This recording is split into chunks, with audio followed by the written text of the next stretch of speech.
ମାଛ ଭାତ ଆଉ ମାଂସ ଭାତ ଆଉ ସାଧା ଭାତ। ଦେଖ ପିଲାମାନେ ଧରା ଯାଉ ତୁମେ ହୋଟେଲରେ ଖାଉଥିଲା ବେଳେ ହେଲା ମାଛ ଭାତ କିମ୍ବା ମାଂସ ଭାତ ଭାତ ଖାଉଥିଲା ବେଳେ ହେଲା ଖାଇଲା ସମୟ ସେଟା ସବୁ କି ହୁଏ ତୁମର କି ଡ୍ରେସରେ କିଛି ଖାଦ୍ୟ ପଡିଯାଏ ନା ନାହିଁ? ଖାଦ୍ୟ ପଡେ ନା ନାହିଁ? ଖାଦ୍ୟ ତାପରେ ସେ ଟେବୁଲ ସେ ଟିସୁ ଥିବ ଗ୍ଲାସ ଥିବ ଭେରାଇଟି ଜିନିଷ ସେଠି ଥାଏ ନା ନାହିଁ? ତୁମ ସାହାଯ୍ୟ ପାଇଁ ହେ ନା ନାହିଁ? ଏଗୁଡ଼ା ତ ମା ବାପାଙ୍କୁ ଜଣାଇବ ହେଲା।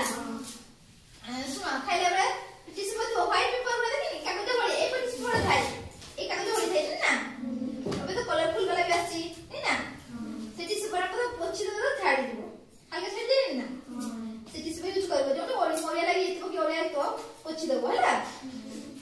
କଲ ରୁମାଲ ଝାଳ ବାହାରିଲେ ରୁମାଲ ପୋଛି ଦେବା ହାତ ଗୋଡ଼େ କିଛି ଅଳିଆ ଲାଗିଥିଲା ପୋଛି ଦେବା ପାଖରେ ସେ ପୋଛି ପାରିବ